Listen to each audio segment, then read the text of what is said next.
जय जय रघुवीर समर्थ. गुरुर ब्रह्मा गुरुर विष्णू गुरुर्देवो महेश्वरा. श्री सद्गुरु साक्षात परब्रह्म तस्मै श्री सद्गुरवे नमः. जय जय रघुवीर समर्थ. श्रीमद दासबोध दशक पहिला स्तवनाम समास पहिला मंगलाचरण श्रीराम समर्थ. तर इथे ह्या दासबोध ग्रंथाचा हा पहिला समास आहे आणि आपण आता पहिली ओवी श्रवण करत आहोत. श्रोते पुसती कोण ग्रंथ काय बोलिले जी एथ श्रवण केलियाने प्राप्त काय आहे. तर बघा इथे हा दासबोध ग्रंथ समर्थ रामदासांनी लिहिलेला आहे आणि या दासबोध ग्रंथामध्ये पहिलीच ओवी तुमची आमची आहे. म्हणजे काय आहे तर श्रोते म्हणजे ऐकणारे आपण जे आहोत ते प्रश्न विचारत आहोत की ह्या ग्रंथ श्रवण करून हा भक्तिमार्ग स्वीकारून आम्हाला काय प्राप्ती मिळणार आहे असं आपण समर्थांना विचारत आहोत. कारण ह्या ग्रंथाचं पठण आम्ही करणार आहोत तर आपल्याला ह्यामध्ये काय मिळणार आहे पुढे बघूया. ग्रंथानाम दासबोध गुरुशिष्यांचा संवाद येथ बोलिला विशद भक्तिमार्ग. तर या ग्रंथाचं नाव समर्थ सांगतात की दासबोध आहे. म्हणजे दासाने बोधाकडे येऊन जे काही ज्ञान मिळणार आहे, जो काही गुरुशिष्यांचा संवाद होणार आहे, त्यामध्ये हा भक्तिमार्ग विशद केलेला आहे असं समर्थ इथे सांगत आहेत. नवविधा भक्ती आणि ज्ञान बोलिले वैराग्याचे लक्षण बहुधा अध्यात्म निरूपण निरूपिले. नवविधा भक्ती आहे म्हणजे 9 प्रकारची भक्ती इथे समर्थांनी दाखवलेली आहे आणि त्यामध्ये आपल्याला ज्ञान आणि वैराग्य असे 2 लक्षणं आपल्याला मिळणार आहेत. आपण आध्यात्मिक निरूपणातून ज्ञान आणि वैराग्याकडे जाणार आहोत असं या भक्तीमध्ये आपल्याला मिळणार आहे. भक्तीचे न योगे देव निश्चये पावती मानव ऐसा आहे अभिप्राव ये ग्रंथी. ह्या भक्तीच्या योगामध्ये काय मिळणार आहे आपल्याला देव मिळणार आहे आणि या भक्तीच्या योगामध्ये आपल्याला पावती मिळणार आहे, निश्चयाची पावती मिळणार आहे. आणि हा जो काही अभिप्राव आहे हा आपण देणार आहोत. या ग्रंथाचं श्रवण करून या ग्रंथाचं पठण करून आपल्याला येणारा जो काही अभिप्राव आहे हा आपण स्वतः सांगणार आहोत. कारण हा इतका सरळ सोपा नेटका भक्तिमार्ग आपल्याला लाभलेला आहे. पुढे बघूया.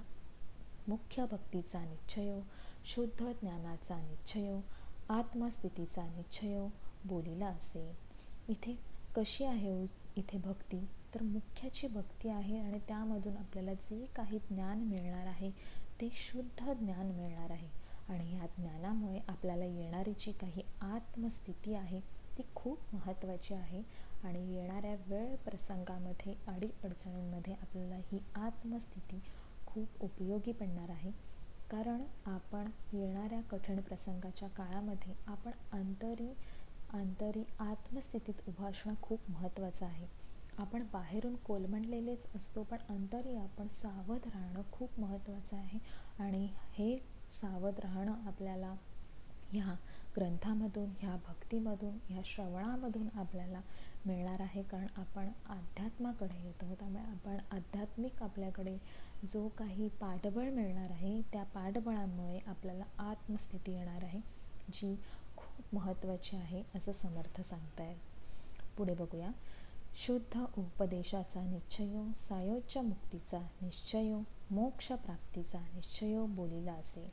ह्या ग्रंथामधून जो आपल्याला शुद्ध उपदेश मिळणार आहे त्यामुळे सायोज्य मुक्ती आणि मोक्ष प्राप्ती मिळणार आहे. किती महत्त्वाची आहे ही मोक्ष प्राप्ती. म्हणजे स्वर्गीचेही देव इच्छिती आम्हा पृथ्वी तलावर जन्म व्हावा. इतकी महत्त्वाची आहे मोक्ष प्राप्ती. कारण हा मोक्ष आपल्याला इथे या पृथ्वीवर दिलेला आहे समर्थाने. का तर आपलं कर्माचरण व्यवस्थित ठेवून आपल्या कर्माचरणात आपण सरळ उभे राहून आपल्याला काय मिळणार आहे मोक्ष मिळणार आहे. कारण का आपण चांगल्या कर्माने इथे चालणार आहोत आणि या चांगल्या कर्मामध्येच आपल्याला पाप जाऊन पुण्याची प्राप्ती येणार आहे आणि आपल्याला मोक्ष मिळणार आहे ह्या भक्तिमार्गामधून. म्हणून हा उपदेश आपण मनात घेऊन हा उपदेशाचा आपण अंगवळणी लावून आपण सायोज्य मुक्ती आणि मोक्ष प्राप्ती इथे आपण घेणार आहोत. पुढे बघूया. शुद्ध स्वरूपाचा निश्चय विदेहस्थितीचा निश्चय अलिप्तपणाचा निश्चय बोलिला असे. इथे जे समर्थांचं स्वरूप आहे ते कसं आहे, स्वरूप शुद्ध आहे. परब्रह्माचं स्वरूप कसं आहे, शुद्ध, आणि या शुद्ध स्वरूपामुळे विदेह स्थिती आणि काय मिळणार आहे, अलिप्तपणा. कशामध्ये, तर विषयांपासून अलिप्तपणा ह्या स्वरूपामधून आपल्याला लाभणार आहे. कारण आपण हे सगळे विषय वैराग्य आहेत, जे विषय आहेत घाणेरडे आहेत, जे अवगुण आहेत, त्याच्यामधून आपण काय होणार आहोत, अलिप्त होणार आहोत. कारण आपण सद्गुणांची प्राप्ती करत आहोत. आपला काम, क्रोध, मद, संशय, दंभ, चिंता या सगळ्यामधून आपण बाजूला होत आहोत आणि आपण फक्त आणि फक्त ह्या विषयांपासून अलिप्त होऊन आपण ज्ञानाकडे येणार आहोत. म्हणजे आपल्या आंतरिक विषय राहणार नाहीत का हो, तर तशी गोष्ट नाही आहे. आपल्या आंतरिक विषय असणार आहेत, पण आपण त्याचा उपयोग योग्य त्या ठिकाणी योग्य त्या वेळीच करणार आहोत. याचं आपल्याला ज्ञान प्राप्त होणार आहे ह्या भक्तिमार्गामुळे.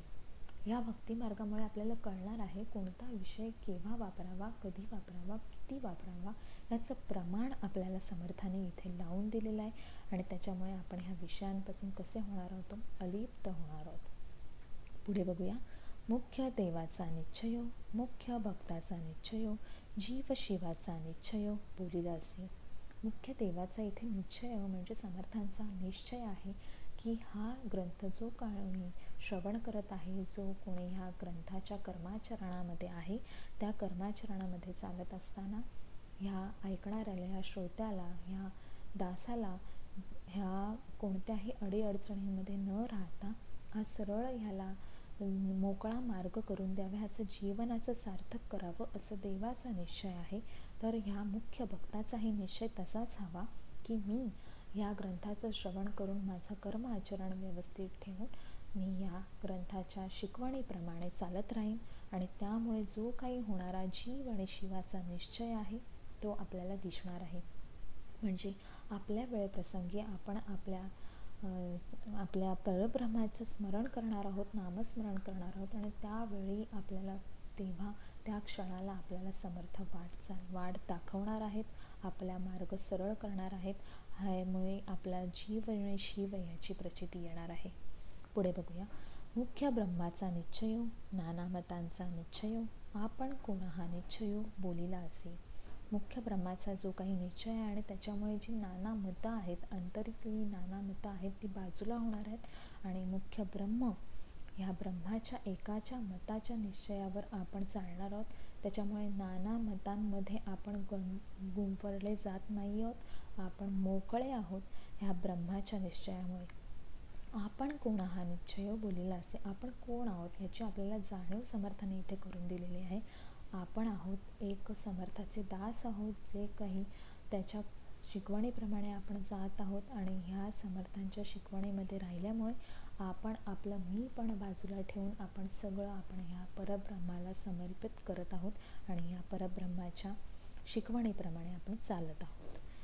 मुख्य उपासना लक्षण, नाना कवित्व लक्षण, नाना चातुर्य लक्षण, बोलिले असे.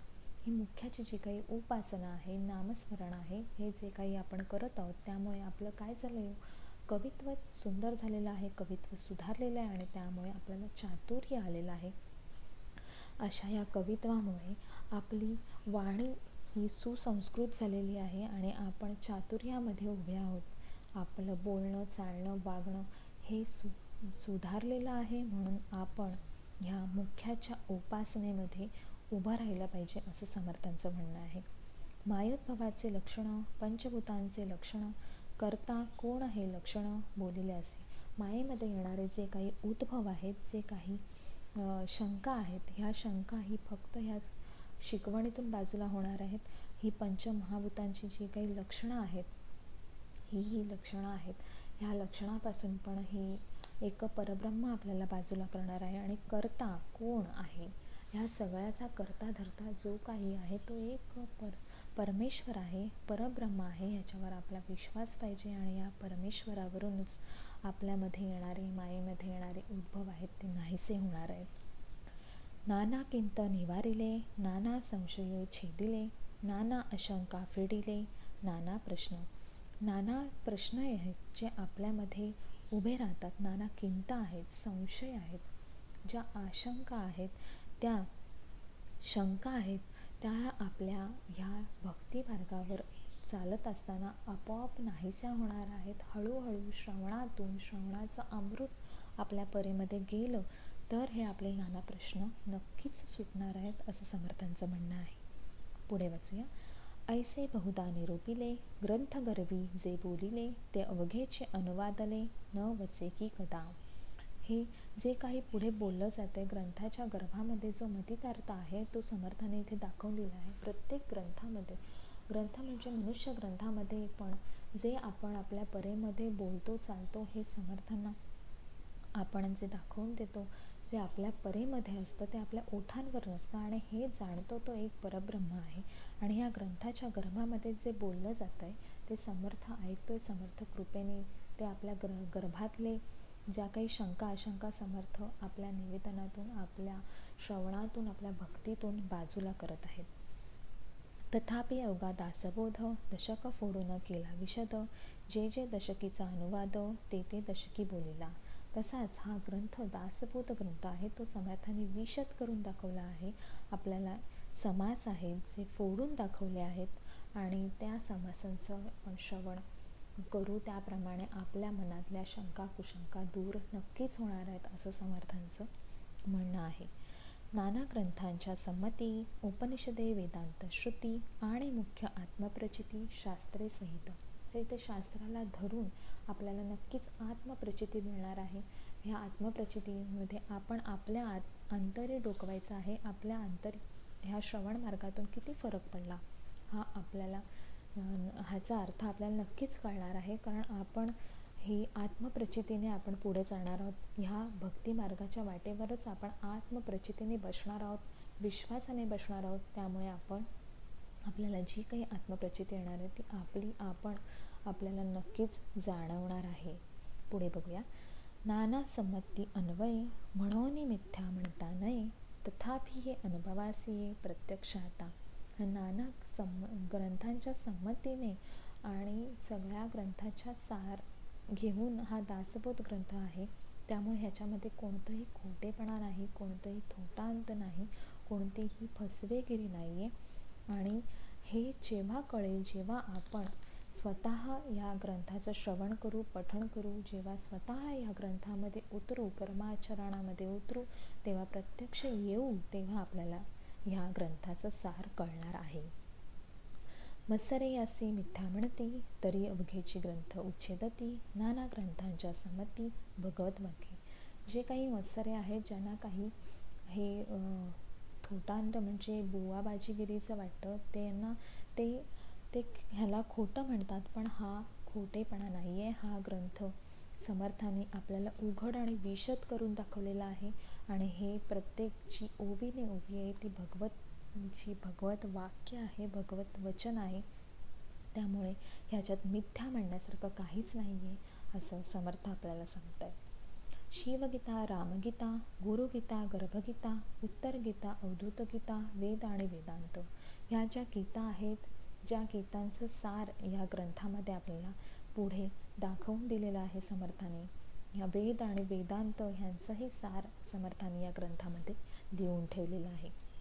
भगवद्गीता, ब्रह्मगीता, हंसगीता, पांडवगीता, गणेशगीता, येमगीता, उपनिषदे, भागवत ह्या सगळ्यांचं सार आहे, जे समर्थ रामदासांनी आपल्याला दाखवून दिलेलं आहे. आणि ह्या दाखवून दिलेल्या साराप्रमाणे आपण चालत आहोत आणि ह्या ग्रंथामध्ये आपण उभे राहत आहोत. ह्याचं आपण पुढे श्रवण करणारच आहोत. पुढे बघूया.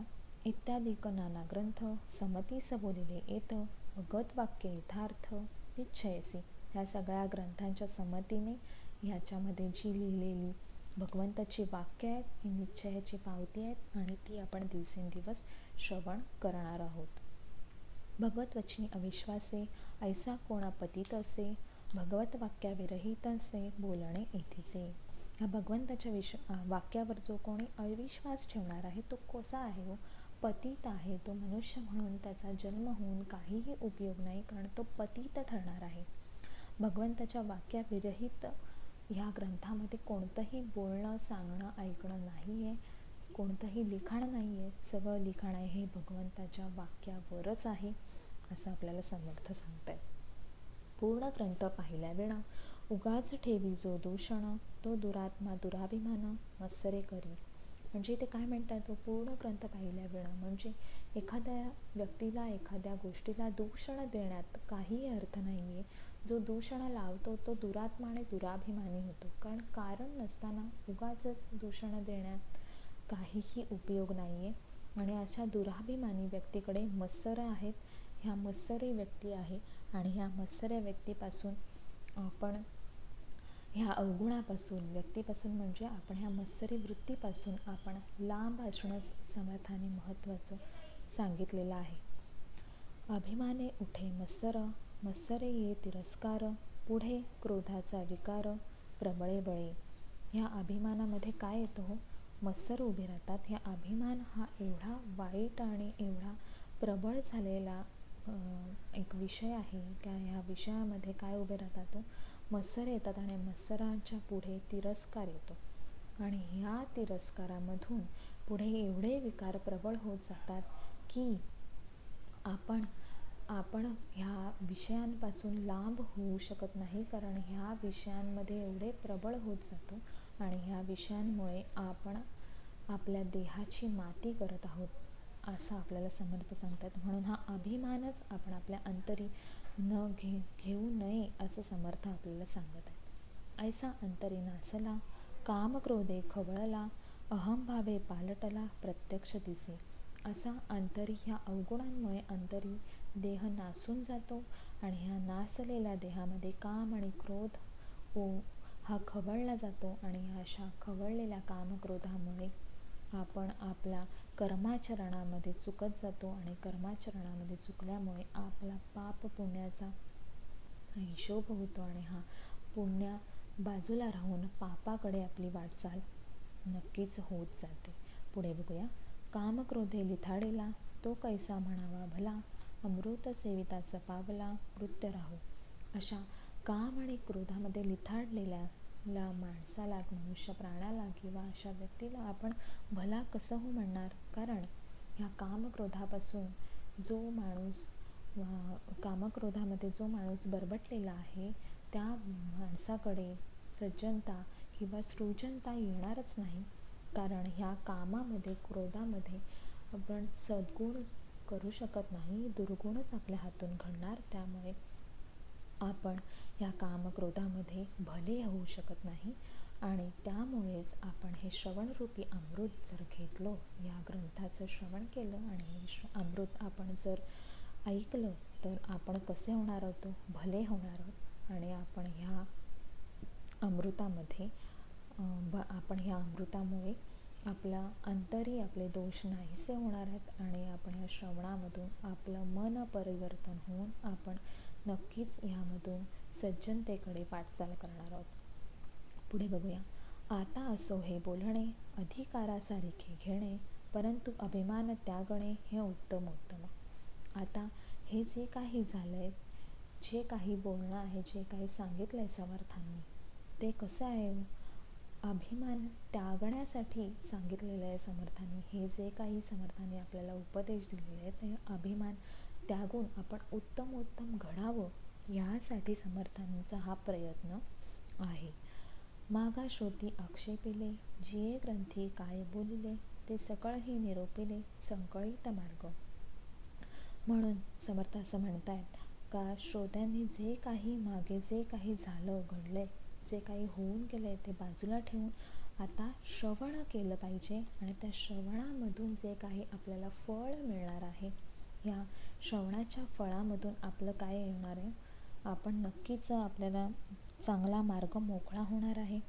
आणि आपण सगळं बाजूला ठेवून फक्त श्रवण मार्गाच्या वाटेवर चालून आपण आपलं जीवनाचं सार्थक करणार आहोत. आता श्रवण केली याचे फळ, क्रिया पालटे तत्काळ, तुटे संशयाचे मूळ, एक सरा. ह्या श्रवणामधून काय होणार आहे, आपल्या अंतरीत येणारा संशय आहे त्याचं मूळच नाहीसं होणार आहे आणि आपल्या क्रियेमध्ये, आपल्या कर्माचरणामध्ये तात्काळ बदल होणार आहे आणि हे आपल्याला उत्तम फळ या श्रवण मार्गामधून मिळणार आहे. पुढे पाहूया. मार्ग सापडे सुगम, न लगे साधन दुर्गम, सायुज्य मुक्तीचे वर्म ठाई पडे. मार्ग कसा आहे? हा साधा सोपा सरळ मार्ग आहे.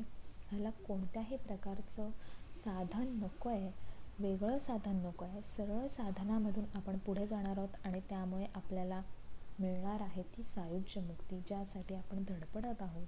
मोक्ष प्राप्ती मिळणार आहे, आपल्याला सायुज्य मुक्ती मिळणार आहे. अशा आपल्या ह्या सरळ साध्या सोप्या भक्तिमार्गापासून आपल्याला फळ मिळणार आहे. पुढे पाहूया. नासे अज्ञान दुःख भ्रांती, शीघ्रची येथे ज्ञानप्राप्ती, ऐसी आहे फळश्रुती ये ग्रंथी. इथे काय जाणार आहे? काय जाणार आहे? तर दुःख आणि भ्रांत जाणार आहे. त्यामुळे आपल्याला ज्ञानाची प्राप्ती होणार आहे, अज्ञान बाजूला होणार आहे आणि इथे ज्ञान प्राप्ती होऊन आपण आपल्या जीवनाचं सार्थक करणार आहोत. पुढे पाहूया. योगी यांचे परमभाग्य, अंगी बाणे ते वैराग्य, चातुर्य कळे यथायोग्य, विवेके सहित. आणि आपण कसे आहोत ठरणार आहोत? योगी ठरणार आहोत, ज्यात आपलं परमभाग्य आहे, ज्यांना आपल्याला भाग्याचे आहोत आपण, कारण आपल्याला हे श्रवण मार्ग मिळालेला आहे. असे परमभाग्य आपण इथे आपल्याला वैराग्य मिळणार आहे, विषयांपासून विरक्ती मिळणार आहे, विषयांपासून आपण बाजूला होणार आहोत, असे आपण योगी ठरणार आहोत. आणि विवेकाला घेऊन योगी ठरणार आहोत. जे काही आपण कार्य करणार आहोत ते विवेकाला घेऊन करणार आहोत. पुढे पाहूया. भ्रांत अवगुणे अवलक्षण, तेची होती सुलक्षण, धूर्त तार्किक विचक्षण, समयो जाणती. भ्रांत आहोत, अवगुणी आहोत, अवलक्षणी आहोत, जी आपण ती कशी होणार आहोत? सुलक्षणी होणार आहोत. चुकलोय आपण धडपडतोय, प्रयत्न करतोय, असे आपण ह्यातून सुलक्षणी होऊन आपल्या प्रयत्नांना यश येणार आहेत. आपण चुकले माकलेल्या कर्माचरणांमधून आपण सरळ मार्गावर येणार आहोत. ह्या चुकीतून आपण बोध घेणार आहोत आणि सरळ मार्ग स्वीकारणार आहोत. त्यामुळे धूर्तपणा आपण जाणार आहे आणि ह्या समयापासून आपण समयाचीही जाणते, समयो जाणते म्हणजे हा समय म्हणजे ही जी वेळ आहे आपल्याला ती दाखवून देणार आहे. आपण सुलक्षणी कसे होणार आहोत तो, कारण ह्या आपल्या क्रियेमध्ये बदल होणार आहे ह्या भक्ती मार्गामुळेच. आळसी त्याची साक्षेपे होती, पापी त्याची प्रस्तावती, निंदक त्याची बंधू लागती, भक्ती मार्गासी. आळशी जे आहेत ती कशी होणार आहे? तो साक्षेपे होणार आहेत, म्हणजे ती दिवसेंदिवस प्रयत्नांच्या वाटेवर चालणार आहेत. जो अंतरी जो आळस आहे तो झटकून जाणार आहे, कारण प्रयत्न करू तेव्हाच आपल्याला फळ मिळणार आहे. म्हणून आळस झटकून आपण साक्षेपी होणार आहोत. पाप जाऊन आपल्या पुण्याची प्राप्ती होणार आहे. आणि निंदक म्हणजे जे निंदा नालस्ती करणारे आहेत तेही कसे ह्या भक्तिमार्गाच्या वाटेवर चालून, भक्तिमार्गाच्या वाटेवर राहून वंदनीय होणार आहेत. पुढे बघूया. बद्धची होती मुमुक्ष, मूर्ख होती अतिदक्ष, अभक्तची पावती मोक्ष, भक्तिमार्गे. म्हणजे जी बांधली गेलेली आहे तीही मोकळे होणार आहे. म्हणजे जी आपण जखडले आहोत अज्ञानामुळे, अहंकारामुळे, आपल्या विषय विकारांमुळे जे आपण जखडलेलो आहोत ते आपण मोकळे होणार आहोत. आपण मोकळेपणाने आपण ह्या भक्तिमार्गाचा स्वीकार करणार आहोत. त्यामुळे आपल्यामध्ये जी मोकळीकता येणार आहे. मूर्ख जी आहे ती अतिदक्ष म्हणजे कशी, जो मूर्खपणा आपल्या कर्माचरणाचा जो मूर्खपणा आपल्या मनावर होता तो बाजूला होणार आहे आणि आपण सगळीकडे दक्षतेने चालणार आहोत. आपण सगळीकडे ज्ञानातून वावरणार आहोत. अभक्त ही पावती मोक्ष, भक्तिमार्ग म्हणजे जी भक्त नव्हती, ज्यांना कोणालाही देवपणाचं काही ज्ञान नव्हतं, अशी ही मोक्षाच्या पावतीमध्ये त्यांच्या हातात मोक्षाची पावती येणार आहे. त्यामुळे हे अभक्त जे आहेत ते भक्तीच्या मार्गावर चालणार आहेत. नाना दोष ते नासती, पतिततेची पावन होती, प्राणी पावे उत्तम गती. श्रवणामध्ये श्रवणाची जर मात्रा घेतली तर ह्या श्रवण मात्रातून अंतरीचे जे दोष आहेत ते नाहीसे होणार आहेत. जी पतित आहेत तीही पुण्य पावन होणार आहेत आणि प्राण्यांना उत्तम गती येणार आहे ह्या फक्त आणि फक्त श्रवण मार्गामधून. नाना धोके देहबुद्धीचे, नाना किंत संदेहाचे, नाना उद्वेग संसाराचे, नासती श्रवणे. ह्या श्रवणामुळे काय होणार आहे हो? तर देहबुद्धीमध्ये येणारे जे किंत परंतु आशंका शंका ज्या काही आहेत त्या बाजूला होणार आहेत. देहबुद्धीकडे येणारे जळमट बाजूला होणार आहेत. संदेह आहेत जे मनाकडे ते बाजूला होणार आहेत. आणि संसाराच्या ज्या काही उद्वेग चिंता आहेत त्याही नाहीशा होणार आहेत. ह्या फक्त आणि फक्त श्रवण मार्गामधून असं आपल्याला समर्थ सांगत आहेत. ऐसी याची फलश्रुती, श्रवणे चुके अधोगती, मनास होय विश्रांती आणि समाधान. म्हणजे ह्या श्रवणामुळे आपल्याला जी काही फलश्रुती मिळणार आहे त्या फलश्रुतीमध्ये आपल्याला काय मिळणार आहे? मनास विश्रांती आणि समाधान, अशा 2 गोष्टी आपल्याला समाधानाच्या येणार आहेत. आणि ज्यांचं श्रवण चुकणार ते मात्र अधोगतीच्या रस्त्यावर चालणार आहेत असं समर्थांचं म्हणणं आहे. कारण श्रवणामध्ये एवढं मनाला समाधान आहे की या समाधानाच्या वाटेवर आपण आपलं आयुष्य सार्थकी लावू शकतो. एवढं मोठं समाधान या श्रवणामध्ये आपल्याला समर्थाने दाखवून दिलेलं आहे. आणि ह्या समाधानामुळे आपण आपलं आयुष्य आपण जीवन सार्थकी करू शकतोय. पुढे पाहूया. जयाचा भावार्थ जैसा, तयास लाभ तैसा, मत्सर धरी जो पुसा, तयास तेची प्राप्त. म्हणजे ह्याच्या शेवटी समर्थ सगळ्यात शेवटी सांगतायत ह्या समासाच्या की ज्याचा जसा भावार्थ असेल त्याप्रमाणे त्याला तशी प्राप्ती मिळणार आहे. हे साहजिकच आहे ना. जसं आपण भावार्थाने जातो त्याप्रमाणे, जसा आपण विश्वास ठेवतो त्याप्रमाणे आपल्याला प्राप्ती मिळते. म्हणूनच आपण आपला भावार्थ हा सज्जनासारखा ठेवला पाहिजे. आपला भावार्थ हा सरळ ठेवला पाहिजे. त्याप्रमाणे आपल्याला सरळ सोपी आणि साधी ह्या भावार्थामुळे आपल्याला तशी प्राप्ती मिळणार आहे. आणि ह्या प्राप्तीमध्ये आपण उभे राहणार आहोत. कारण जितका नेटका भावार्थ असेल तेवढी नेटकी आपल्याला प्राप्ती येणार आहे.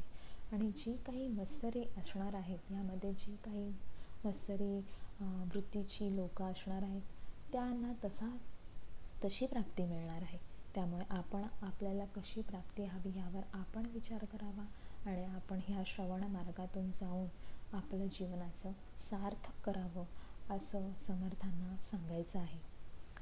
शेवटी बघूया. इति श्रीदासबोधे गुरुशिष्य संवादे मंगलाचरणा समास पहिला.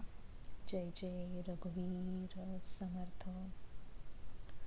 तर आपण आज हा श्रीमद दासबोधामधला पहिला समास श्रवण केलेला आहे. हा समास तुम्हाला कसा वाटला हे तुम्ही नक्की सांगा. आणि असंच आपण ह्याच्या पुढेही दासबोध ग्रंथाचं श्रवण करू. जय जय रघुवीर समर्थ.